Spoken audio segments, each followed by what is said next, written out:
So imagine trying to fit a 220-inch traditional display through your front door. Oh, good luck with that. Right. I mean, it's physically impossible. You're basically trying to parallel park a bus in a compact spot. Pretty much, yeah. But what if you actually need a screen that massive, like measuring 108 by 192 inches, for a home theater or a corporate training room, and you don't want to literally tear down a wall to get it inside? Which nobody wants to do. Exactly. So welcome to today's deep dive. Our mission today is to explore the engineering and specs behind a truly massive piece of AV tech from our sources that defies standard logistics. We're looking at the Draper profile plus fixed frame screen, listed by HDTVSupply. Yeah, because the biggest hurdle with a screen that size isn't even the display technology. It is, honestly, the sheer physics of moving the thing. Right. Traditional massive displays require these incredibly rigid, permanent structures just to keep the viewing surface completely flat, because if a giant screen bends even a fraction of an inch in transit. The picture is totally ruined. Exactly. You can't exactly fold up a giant sheet of glass or hard plastic. Okay, let's unpack this. How does Draper actually get around that physical limitation? Are they just, shipping it in pieces? Yes, exactly that.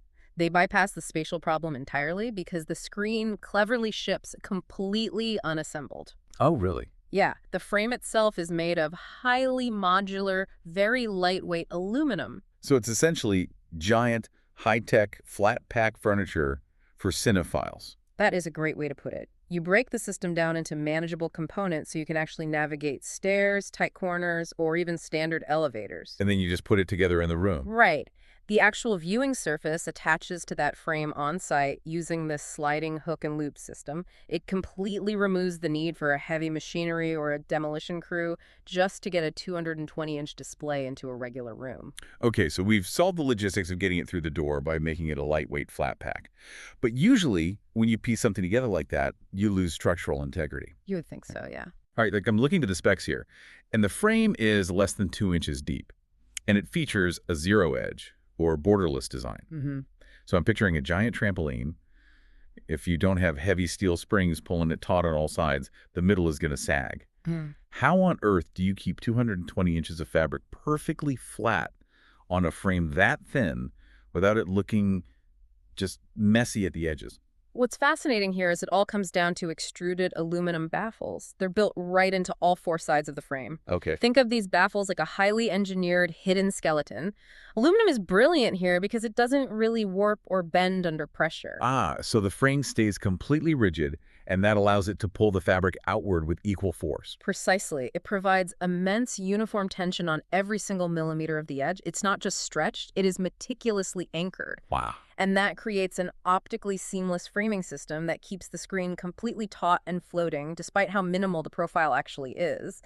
Okay, that explains the structure, but what about the actual picture? Because projecting onto a DIY tension fabric could easily end up looking like, I don't know, someone shining a flashlight on a bedsheet. Oh, for sure. But the surface tech is where the real visual magic happens. This specific model uses their gray XH600V projection surface, which features a 0.6 gain. Okay, wait, let's pause there. Sure. Because for anyone who doesn't spend all day reading projector specs, Yeah. 0.6 gain sounds like a downgrade. I mean, it means the screen only reflects 60% of the light back at you, right? That is exactly what it means. So why would you want less light? Because in this context, it's actually a superpower. When you're dealing with 1080p HD front projection, your biggest enemy is ambient light washing out the image. So like having a lamp on in the room. Right. A standard white wall or a high-gain screen reflects everything, including the room lights. But this 0.6 gain gray surface is specifically engineered to absorb that ambient light. I see. So it's acting like a sponge for the stray light in the room, meaning your dark scenes actually look black instead of a washed-out milky gray. Exactly. That contrast is what gives the image depth.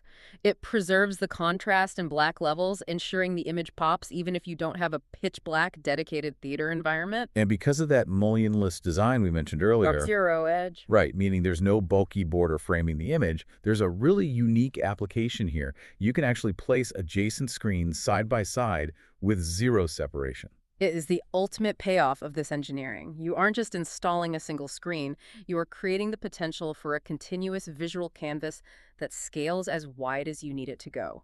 And when you realize that creating a completely borderless, perfectly flat video wall used to require six-figure custom installations, the fact that this modular setup is currently listed at just under $6,000. Around $5,762, yeah.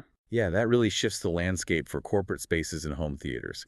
It takes a logistical nightmare and turns it into a highly accessible, floating visual marvel. It's a perfect example of engineering solving a complex spatial problem without sacrificing an ounce of visual fidelity. Think back to that physical impossibility of fitting a giant screen through your front door. It's no longer an obstacle. Which leaves us with a final thought to ponder. If these borderless screens can be seamlessly tiled side by side with zero separation, what happens to interior design when our walls no longer just hold screens, but actually become the screens themselves?